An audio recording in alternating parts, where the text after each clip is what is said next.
Lighten Up, to me, gives me almost a humble pie type of vibe, which is a song that I was really into back in the day. And in fact, some of the little bass lines that I do were influenced by Greg Ridley, who was the bass player of Humble Pie. It just, to me, that song just totally sounded like a Humble Pie type of vibe. Lighten Up. So this starts with a writing session I had with Sam. Joe was late the first day we got there. He was a couple hours late. I went in with Chad, was getting the drum sound. Joe wasn't late. I went early. I had a little handy recorder, and he said, I got to sing you this thing, got to sing you this thing. And he just sort of played these 3 chords, and he sang, for about 15 seconds. It's got a real power to it, I think, because Sam knew exactly the attitude of the song and what he had to bring to make the tracking session really work, and everyone was feeding off of his attitude, his vocal attitude. Let's make a kind of sleazy, down and dirty, humble pie kind of 30 days in the hole vibe, kind of sound in it. So he starts playing that intro, and he's going, "What's this song about?" I said, "This song is about lighten up, man. Somebody getting in your case all the time, and finally you just snap and go, lighten up. It's like a slow build." So he started building this thing on the slow intro, and I thought, what a great perception that Joe actually wanted to know what the song was about before he started coming up with a part. And so he thought like a train. I added that beginning because I thought this song, once it starts, is just on 10 all the time, because he's angry, and so where's my spot to throw in some dynamics, So that was one little thing that I thought, let's just do this now. I stepped on the Pog pedal and we do a little build up, and it's my John Lord tribute moment. This effect that Joe uses on his guitar, first time I heard this thing was in Oh Yeah, and it's almost like when he had the idea and he started Lighten Up with this bum bum bum, I immediately said, "Joe, that's Dr. Phibes, man." That's like, I can picture him with the big cape and the pipe organ playing these big chords, and that's what this effect sounds like to me.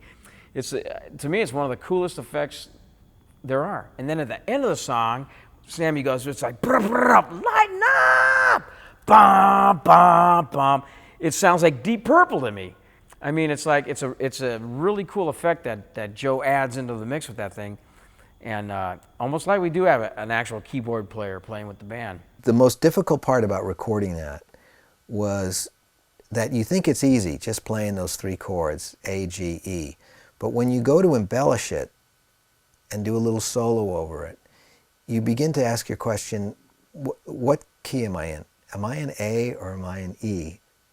And Sammy's a genius. He came up with 3 little chords that everybody else has used, but the way that he does it, it's slightly ambiguous where the tonal center is. And you don't really notice it until it's your job to play a couple of notes in between the vocals, and then you realize, whoa, that doesn't work. I'm not in A. And then you try it in E, and you go, I'm not in, where am I? And so I remember we tried one day, and I turned to Fraser and I said, this just isn't working. I can't find my spot. Although I know it's really easy, it's just rock out, it's just the attitude. So I waited a day and it came back, and for some reason, the other day that I started working on it, I knew exactly where it was, and I just needed some time off or something to think about it, or to not think about it. Maybe that's what it was. I needed some time off not to think about it.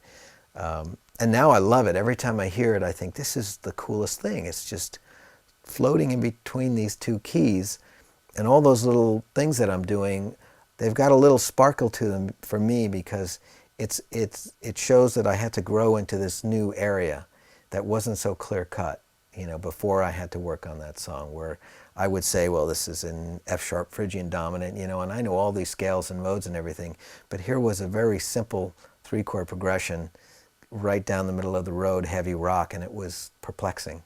And so it was great to work my way to the solution of that one. It's got the Freebird ending, it's got all that stuff. And this song, we recorded this so fast, I can't even tell you. It was like done. Joe came up with the new parts. We did it like first or second take after that. I just think it really carries that vibe on. and the pushing too hard part, I mean, it's great. It just kind of ties in another aspect of that whole era of music that we're all influenced by.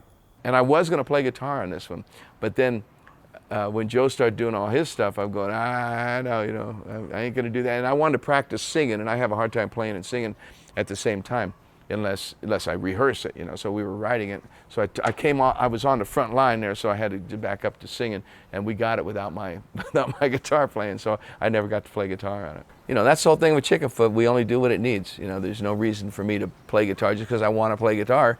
Does it need another guitar? Or can we do something special like in Bad Motor Scooter in the old days, you know? So we do it.